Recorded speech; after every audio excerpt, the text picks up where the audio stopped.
ቪዲዮን በላይክ ጀምሩ። ብዙ ጊዜ ላይክ እየረሳችሁ ነው።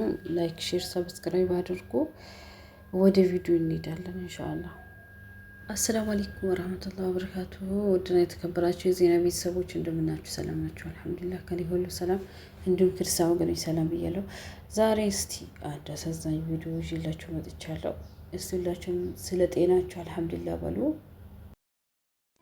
በአላህ ይሁንባችሁ። ይሄ ቪዲዮ የሚደርሳችሁ በሙሉ ሼር፣ ዱዊት፣ ኮፒ ሊንክ፣ ረፖስት እያደረጋችሁ ለብዙ ሰው እንዲዳረስ እንድታረጉልን ዘንድ በፈጣሪ ስም እንማጸናለን። በምስሉ ላይ የምትመለከቱት ወንድማችን እንደ ማንኛውም ሰው ሰርቼ ቀየራለሁ ብሎ ወደ ኢማራት ከመጣ ገና 3 ወሩ ነው። አሁን እንደምታዩት በደም ካንሰር ታሞ ጽኑ ሕክምና ውስጥ ይገኛል። ወንድማችንም ለሕክምና 60 ሺህ ድርሃም ተጠይቋል።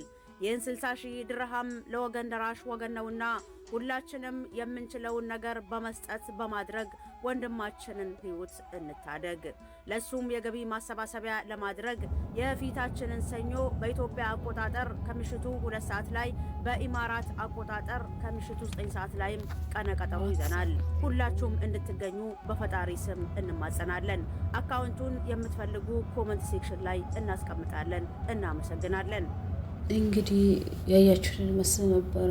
አላህ ስብሐነ ወተዓላ ሙሉ ጤናውን ይስጠው ይመልስለት ያ ረበል ዓለሚን።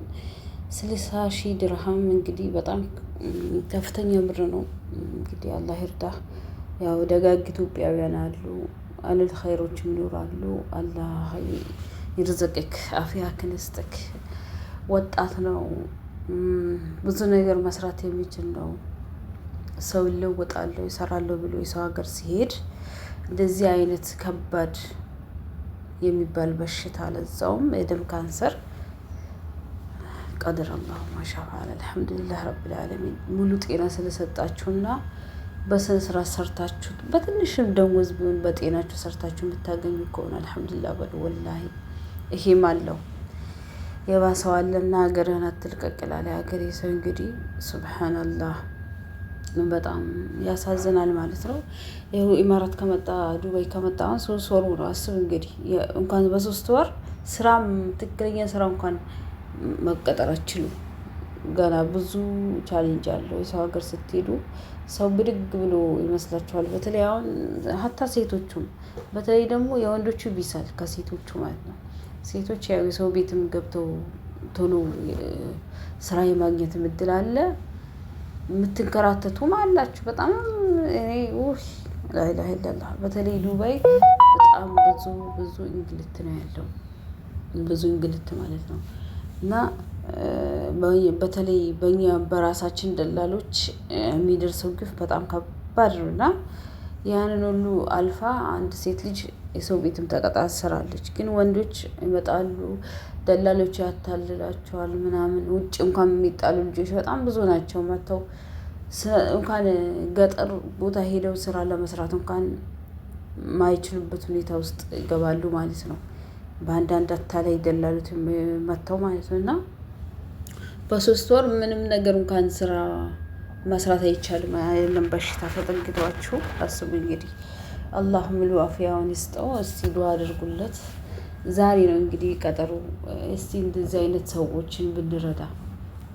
ለጌም ብላችሁ ቲክቶክ ላይ ቁጭ ብሎ ለሚለምን የእንትን ውድድር አለኝ ብሎ ለሚለምን ሰው ትተን ለእንደዚህ አይነት ለተቸገሩ ሰዎች፣ ለተቸገሩ ህፃናት፣ ለታመሙ ህፃናት፣ ለታመሙ ሰዎች ብንደርስ ባይነኝና አፍያም ስላላችሁ አልሐምዱሊላህ ብሎ አመዝግኑ። ወላሂ እኛ እኮ አመዝገኝ አይደለም በተሰጠን ነገር ሁሌም ማማረር እንጂ ያኔ አመዝጋኝ አይደለንም ማለት ነው። አላህ ይርዳን፣ ልናመሰግን ይርዳን ማለት ነው። እንግዲህ ብዙዎቻችሁ ያው ቲክቶክ ላይ ሲዘዋወር አይታችሁት ይሆናል። ዛሬ ነው ያኔ ቀጠሮ የተያዘለት ሰኞ። ኢንሻአላህ አላህ እንደው ያ ረቢ ይርዘቅክ፣ ሙሉ ጤናህን ይስጥክ። ብቻ ብር ስለሰጣችሁ ብቻ አይደለም ከልባችሁ ዱአ አድርጉለት። ወጣት ነው፣ ብዙ ነገር መስራት የሚችል ሰው ነው። ሰርቼ እለወጣለሁ ብሎ የሰው ሀገር ወጥቶ ነውና ይባካችሁ ዱዓ አድርጉ። የቻላችሁ ደግሞ እንደዚህ ጊፍት መስጠት የምችሉ ደግሞ ሄዳችሁ ቢሰጡ ባይነኝና አላህ ሙሉ ጤና ስለሰጠንና ሰርተን እንደፈለግን ተራምደን በልተን ጠጥተን ተኝተን ለምንነሳ ሁሉ አልሐምዱሊላህ ረብል ዓለሚን ፈጣራችሁን አመዝግኑ። ያው አላህዬ ምንም አያቅትህምና ይሄ ልጅ አሽረው ያ ረብል ዓለሚን ብዙ ነገር መስራት የሚችል ወጣት ነውና፣ ወጣት ደግሞ ሲሞትም ሲታመም ያሳዝናላ። ወይ በቃ ያሳሳል። ትልቅም ሰው ይሞት ሳይሆን ወጣት ስትሆኑ ምንም ነገር ህይወቱን ሰዓት ኖሮት እንደዚህ አይነት አደጋ ደግሞ ሲደርስ በጣም ከባድ ነው ሀቂቃ እንደ ሰውኛ ማለት ነው። እና አላህ ፊ አድርገው። በተለይ ስደት ወጥቶ ያልፍልኛል ብሎ አንድ ሰው ትልቅ አላማ ያለው ሰው ነው ስደት የሚወጣው ስንት ነገር ተጋፍጦ ማለት ነው። ሴቱም ይሁን ወንድ ማለት ነው ሀቂቀታን ለምን በቃ ሰርቼ ከዚህ ካለውበት ህይወት የተሻለ ህይወት እኖራለሁ ብሎ የቤተሰቡንና የራሱን ህይወት ለመቀየር የሚወጣ ስደተኛ ነው። የምሬን ነው። ለምን ሀገር ያለው ሰው እኮ ያው ለራሴ ልኖር የሚልም ሰው አለ። እንደዛውም በዛው ልክ ደግሞ ለሰውም ለቤተሰቡም ይኖራል። እንደዛ ነውና ስደተኛ ደግሞ በጣም አሪቆ ነው የሚያስበው። ልላችሁ የፈለኩት ምንድነው ብዙ አላማ ነበረው። አሁን ለዚህ ልጅ ብዙ አላማ ይዞ ነው የሰው ሀገር የወጣው እርግጠኛ ነኝ። ባይሆን ያው ከሀገሩ አይወጣም እና በጣም ነው የሚያሳዝነው። ብቻ አላህ ይርዳው። አላህ ያፊያ ልብስ ያልብስህ ብላችሁ ዱዓ አድርጉለት። አላህ ያሽርክ። አላህ ሱብሓነሁ ወተዓላ እንደው አገግመክ ተነስተህ ከሰው በላይ ልትሆን እመኝልሃለሁ ያ ረበል ዓለሚን። ወላሂ ምን ያክል ልቡ ተሰብሮ ይሁን ምን ያክል ሰርቼ እለወጣለሁ የራሴንም የቤተሰቤንም ህይወት እለወጣለሁ ብሎ አስቦ ሩቅ አስቦ ነበር።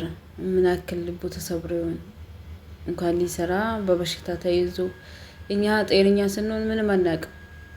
ያኔ በቃ ሁሉም ነገር ቀላል ነው የሚመስለን፣ ግን ጤና ከተያዘ ግን ብዙ ነገር ነው የሚጎድለው። በቃ አሁን የሚተነፍሰው በእንትን ነው እያያችሁ ነው እንግዲህ ቱቦ ተሰካክቶበት ምናምን ግሉኮስ ምናምን አስብ እንግዲህ ጤና ስላለን እኛ ሰርተን በትንሽም ደሞዝ ቢሆን ሰርተን እንኳን እንትን ብንል አይበቃንም። በቃ ለምን ደሞዝ ትንሽ ነው ለምን እንዲሆን ምናምን ቤት ብንሰራ ቤታችን በቃ ከሰው በላይ እንዲሆን ነው የምፈልገው። እኛ የበታቻችን አይተን አናውቅም፣ የበላያችን ነው እንጂ የበታቻችን ብናይኖሮ በጣም ብዙ ሰው ከስደት ራሱ ይሄን ያክል ህይወቱን መጽዋት አያደርግም። የብሬን ነው። እና ትንሽም ይዛችሁ ጤናችሁን ጠብቃችሁ ወደ ሀገራችሁ ልትመለሱ ምኞቴ ነው ማለት ነው።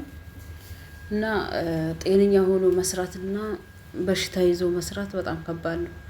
በጣም ልዩነት አላቸው። እና አላህ ከበሽታ ይጠብቃችሁ ይጠብቀን። አላህ በሰራ ነው ያብቃቃን።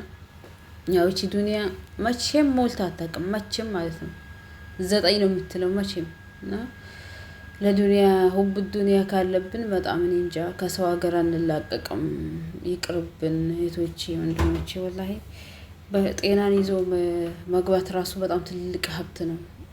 ከጤናችን ወጥተን ጤናችን ይዘን ወደ ሀገራችን መመለስ በጣም ትልቅ ሀብት ነው። የምሬ ነው። አላህ ሁላችሁንም የሚጠብቃችሁ። ስደተኛ የሰው ልጅ በተባለ ሁሉን ማለት ነው አላህ የጠብቀው ከእንደዚህ አይነት በሽታ። ላኢላሀ ኢለላህ በጣም ከባድ ነው ሀቂቀታን። እንዴት ብዬ ማውራት እንዳለብኝ አላውቅም። ልቤ በጣም ነው የተሰበረው። በጣም አሳዘነኝ ልጁ። በቃ እኔ እንጃ። አላህ አፊያውን ይስጠው። ዱዓ አድርጉለት ሁላችሁም ማለት ነው። እና ለእንደዚህ ለኸይር ስራ ተነስታችሁ ስጡት። ጊፍት የምትሰጡ ምን የምትሰጡ ስጡ ማለት ነው። ለእንደዚህ አይነት ሰው ነው መሰጠትም ያለበት የሚገባውም እንጂ አሁን እዛ ቲክቶክ ላይ ስራ ፈቶ ቁጭ ብለው ለሚበሉ አንዳንድ አበባ ምናምን ብለው ለሚለምኑ 5 ሳንቲም ባሰጡ። በተለይ መዳም ቅመሞች እናንተ ናችሁ ቲክቶክ ላይ እየሰጣችሁ የተባለ በጣም እየተወራባችሁ ነው። ብራችሁን የት እንደምታስቀምጡት የት እንደምታውሉት ለማን እንደምትሰጡ አታውቁም። ተው ግን እና ለእንደዚህ አይነት ሰው ስጡ። ስንት ይቸገራል፣ ስንት ስንት የራበዋል ስንት ተቸገራለ። የምሬን ነው። ለሱ ጊፍትም ይሁን በጊፍትም ደረጃ ይሁን ብር በማሰባሰብ በመረጃ ይዛችሁ እንደዚህ አይነት ሰውን ሬዶ እንጂ በጣም ቲክቶክ ላይ ሙቤ ራሱ ሲያወራ ሰምቻለሁ። አንድ ሰው እንትን ካርድ ስለሌለው ለሌላ ሰው ገዝታችሁ ስጡልኝ እያለ ከዛ እስከ 50,000 ይቀበላል። ይኸው ሰጠው እያለ ውሸት ሆነ። ይኸው ሌከሊ ሰጠው እያለ ውሸት ሆነ። እየሸወዳት ነው የመዳም ቅመምን እያለ በጣም የመዳም ቅመሞች ለምንድነው ለራሳችሁ ማታውቁት ምናምን ብሎ በጣም ሙቤ ሲያወራ ሰምቻለሁ። የምሬ ነው። ጊፍት ለሚሰጡት ሰው ነገ እኮ ብርሽ ራሱ ይጠይቅሻል። በቃ ለማን እንደምትሰጪና ለማን እንትን ማለት እንዳለብሽ አላህ መዞናል አይደል እንዴ? ብራችን እኮ ነገ ተጠያቂነት አለብን። በራስሽ ብር ራስሽ ትጠየቂያለሽ ማለት ነው። አላህ ይጠብቀን። ጥሩ ስራ ሰርተው ለሰው አዝነው ወደ አኪራ የምንሄድ ሰዎች አድርገን እና ሰደቃ መስጠት አይጠላም። እንደውም የተወደደ ተግባር ነው። ግን ለማን እንደምትሰጡ ይወቁ። ቁጭ ብለው ቲክቶክ ላይ ለሚለምኑ ሳይሆን ለተቸገሩ ስንት የተራቡ ሰዎች አሉ ሀገራችን ውስጥ። ለእነሱ ለምሰብሰብ አድርጋችሁ አትሰጡ። ምሬ ነው። ለእነሱ መስጠት አለባችሁ። እንደዚህ ለታመሙ ህፃናት ስንት ህፃናት አሉ፣ ስንት ሰዎች አሉ አልጋ ላይ ያሉ። ግን ለእነሱ ነው መስጠት እንጂ ይሄን ሰጠች ሰጠ ለመባል ለእንትን ብላችሁ ለስም ብላችሁ አትስጡ። የምሬ ነው። 5 ሳንቲም አውጥታችሁ እንዳትሰጡ እና አብሽሮ ዱአ አድርጉለት ለልጁ ማለት ነው። በጣም ነው ያሳዘነኝ። ያው መቼም የሰው ልጅ የሆነ ሁሉ ያዝናል እርግጠኛ ነኝ። እና አላህ አፊያውን እንዲመልስለት ዱአ አድርጉለት። ወጥቶ ከመቅረት ካላሰባችሁት አደጋ ካላሰባችሁት በሽታ አላህ ይጠብቃችሁ ከድንገተኛ ነገር ሁሉ ማለት ነው። አላህ በሰላም እንደወጣን በሰላም ይመልሰን። ሀገራችን ሰላም ያድርግልን። አሚን ያ ረብ العالمين። ጀዛኩም ላሁ ኸይረን። ስላዳመጣችሁ ላይክ፣ ሼር፣ ሰብስክራይብ ማድረግ አትርሱ።